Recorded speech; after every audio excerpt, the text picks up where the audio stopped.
video with this voice note we don't leak, so when I go see how Nigeria government are evil, and they will do their best to see that they kept Simon Ekpa in prison till that very 2027 election.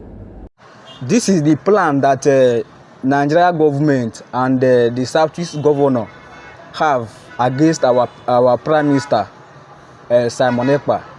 So they had a meeting in Southeast and they planned a terrible allegation.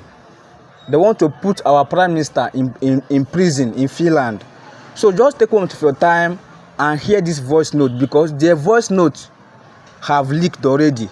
So after you finish watching this video, do not forget to tag the Finnish authority, the Finnish government in the comment section, and also tag the international community in the comment section so that they can be able to help Biafra.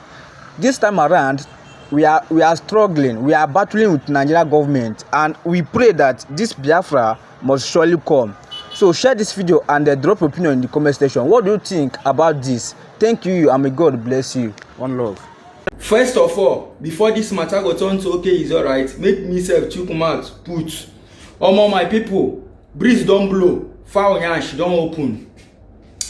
Listen to this video. If you like freedom, equity, fairness and justice, make sure you share this video. Share this video with this voice note we don't leak, so when I go see how Nigeria government are evil, when I go see how Southeast politicians are evil, when I know say currently now Simon Ekpa appeal is going on in Finland as of last week, 5th of this month, 5th of August, as of 5th of August, that appeal case has been going on. But he gave voice notes we don't leak now. We go tell you how evil Nigeria government and Southeast politicians, our Igbo brothers, how wicked they are. See wetin they are planning for Simon Ekpa. If you like equity and justice, make sure you share this video and listen. Hear this voice note. After hearing this voice note, make sure you share this voice note. After hearing this voice note, we leak. Make you see how evil this Nigeria government is. Listen, just put your ear down. One name woke mere amam na rodi based on ajụjụ ejurum gbasara ihe Biafra. I just will see a meeting on Wednesday with my colleagues from the Southeast, with the presidency, with Somdi Ugu. So I will on the handle Casey Simon Ekpa. I say Lumala because we are following up. Also, the presidency, they are following up with the Southeast politicians because we're all much upper hand on the case. On that very meeting, I was there, and the handle case Simon Ekpa, Kawaran of Ma, which are much thing I have with KGL, Hodo Simon Ekpa. So I ain't gonna hana Emelumala, no matter what, they must not let Simon Ekpa be released. And they must do anything that they know they can do to see that Simon Ekpa is being detained back in the prison. I am gonna make sure na Ekipro Simon Ekpa at least 2027 election. So my brother Eba Kaino now, fingers across. We are hoping that they are going to do their job because Hakurani Pofuma Nahaga Aurora, and they will do their best to see that they kept Simon Ekpa in prison till that very 2027 election. So we have a serious agreement with them, and we agreed that we are going to keep our own agreement with them, and we should make sure that they keep their own agreement and do their job very well. So Udode, kana ganu bika jinaka wannan woke. Emesia ka imana ka ihe jinaga Finland. Our eyes is on Finland now. So, my brother Kemesia, shey una don see how evil Nigeria government be. Shey una don see wetin southeast politicians dey do.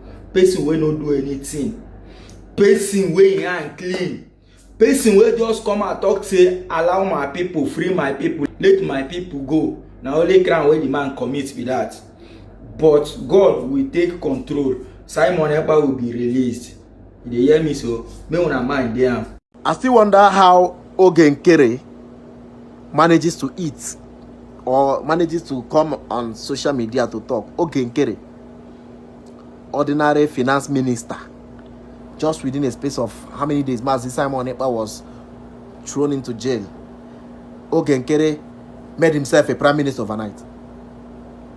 Today they are even fighting Mazi Simon Ekpa, fighting Mazi Nandekano. I mean Ogenkere, that Mazi Simon Ekpa brought into the struggle. Just the same thing that Mazi Nandekano suffered in the hand of SDOS. That is what they still brought in to where Simon Ekpa is. But I thank God that Mazi Simon Ekpa has great people around him. Dr. Ngozi Arabweze is a good woman. You might not like her ways, she might not be perfect, but she's a great woman. She has what it takes to be a leader.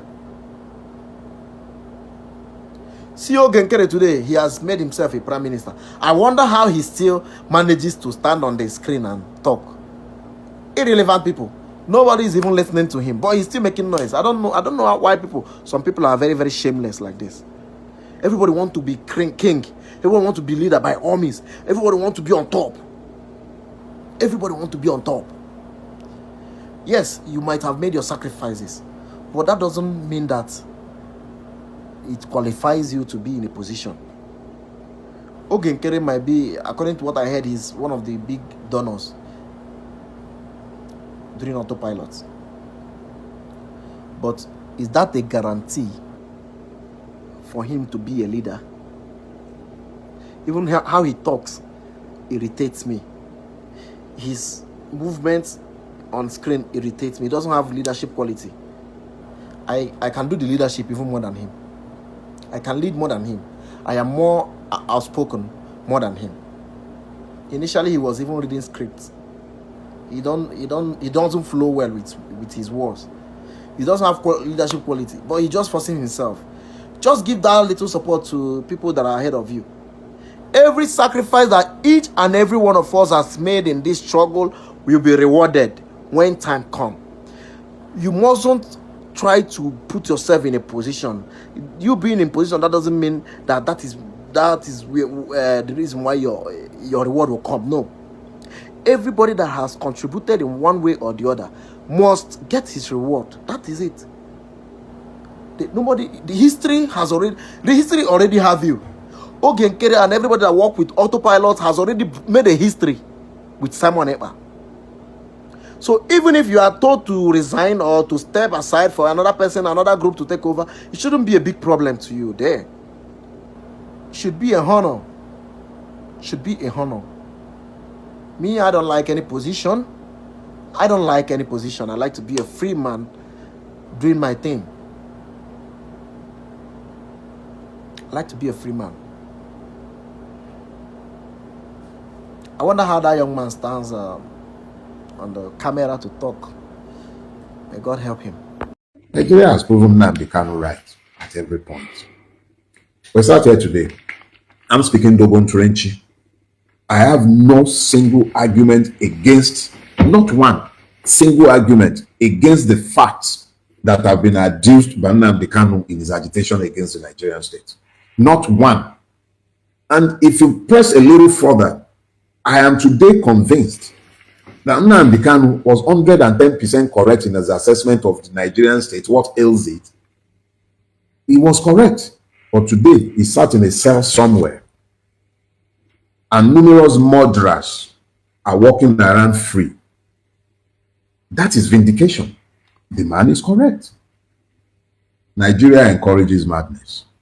If it will not listen to rational voices, it became inevitable that more extreme voices will be spoken in the language that Nigeria understands. And of course, you've seen the rise of the Umezuruke of this world and the multiple persons who had traded on the grievances of Ndigo to build separatist movements demanding separation from Nigeria. I've had multiple occasions to address separatist agitators, both in Ndigo land, in Yoruba land, and elsewhere.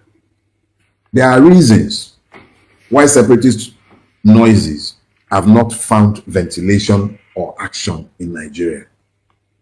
And this is because outside of the state and the multiple evils that the state has mollycoddled, the only other persons who have sought to keep dialogues and violence have been counter-revolutionary groups such as Boko Haram and the rest.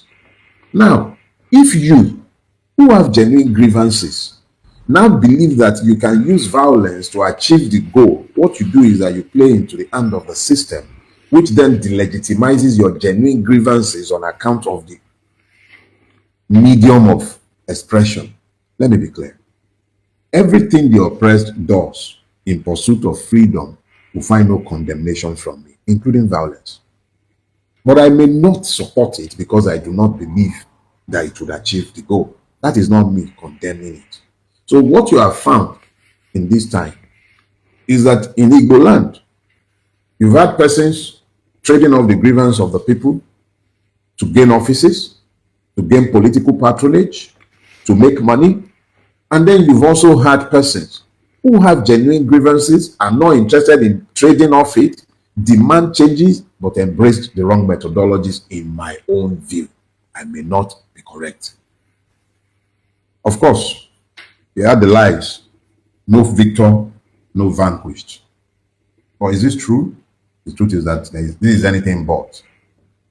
Igbos will point to the 20-pound policy and say that, oh, when we came out of the Civil War, regardless of what I had, what we had, all we got were 20 pounds. Awolowo was largely blamed for this. He was the economic minister. They will speak to the kwashokorization of Igbo children and talk about how all is fair in war, quote and unquote, and point to the weaponization of hunger. There are multiple responses to these things, but it's not my place to offer them this morning. But the only thing I want all of us to do is to keep in mind, is all indeed fair in war? The explanation that had been offered multiple times are this. Bank records have been destroyed, banks have been looted, but if you could prove that you had this money and the bank was not in in the war zones, you could have access to your money. So the Igbo upper class were largely unaffected because they were largely dwelling in Lagos and the like. Ekweme got his money. No victor, no vanquished. But you began to have abandoned property syndrome. In Port Harcourt, Igbo properties were expropriated. Persons who had long-held grievances against the domination of the Igbos acted vengefully, appropriated Igbo properties. In most parts of Nigeria, outside of the South, this didn't happen. I'm not suggesting that it didn't happen in some places that Igbo properties were expropriated, but I am not sure I've heard of it outside of the South. But these things happened, and it continued to birth a lot of resentment within Nigeria. So it's a lie to say that there was no vanquish, no victor, no vanquished. Igbos were certainly vanquished, and they were not allowed to forget about it. For years, Igbos were not deemed fit to serve in the upper echelon of either the police or the army, or any of the armed forces for that matter. For years, structurally marginalized to the point where it is only the eastern region or the land of the Eagles that is left with only 5 states. Others have become 6, 7. The number of local governments have not been increased, and yet these local governments have become the center for sharing revenue. Land space was not a factor in revenue allocation prior to the restructuring of Nigeria since after the Civil War. Today, it is the basis for revenue allocation, and you can be sure that the region with the least number of local governments is the Southeast. The land of Igbos have the least number of local governments, so systematically and structurally they are marginalized even in revenue allocation. You have a situation today where, whether we want to accept it or not, Igbos are deliberately excluded even from the presidency. In the years of Abacha, or post-Abacha, Nigerians evolved a novel power-sharing arrangement. They call it zoning. Power has been zoned to the south and to the west, and to the north. The north has taken power and has gone right. In 2023, it came back to the south, and by any rational deduction, should have gone to the Igbo. Igbo presented a very, very good candidate. You know the story of what happened in that election. It is almost impossible to argue against the fact of Igbo exclusion when you listen to the rhetoric issuing forth from certain persons in the northern part of Nigeria and from Yoruba land.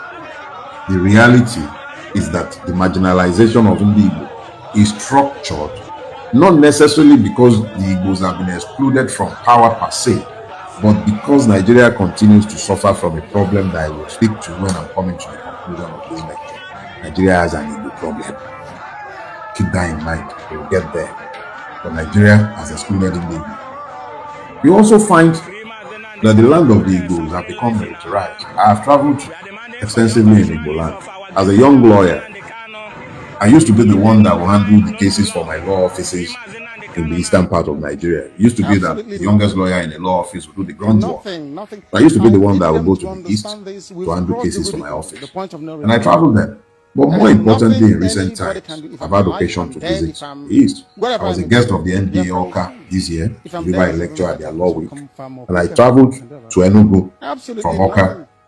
And one of the things I saw very quickly was the acute militarization of the space. Multiple military checkpoints everywhere, and a culture of the people learning to fear security operatives. From the drivers to the people who are casually walking by, having to raise their hands even as they walk by. The systematic dehumanization and the citizens, I don't even know what to call it. When you remove, we'll get there. The important thing is that the Igbo person in his own land is not treated with dignity, with respect, or with the protection due to a citizen under the law. One of the things that has been battered by all of this is the resilience of the Igbo. I was speaking with a friend sometime after the last election, the 2023 election, and he said to me, if I like, shut us out of government. When you thief all the money finish, you bring it to the markets and we'll be waiting for you.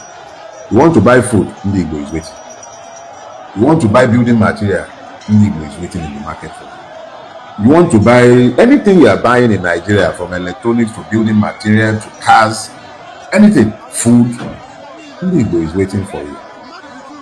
This was the message he passed to me. And this is a message against which you can have no argument. Excluded from opportunities within the governance system, Ndi Igbo has built viable alternatives, created wealth, immense wealth, amongst his young men and women. The spirit of exclusion has battered the spirit of independence. And that resilience has assured that Nigeria has built a people whom we may not like hearing as being destined for leadership. Padadi, Onyama, and Azikwe, but whom history would suggest offers lessons to those who will learn.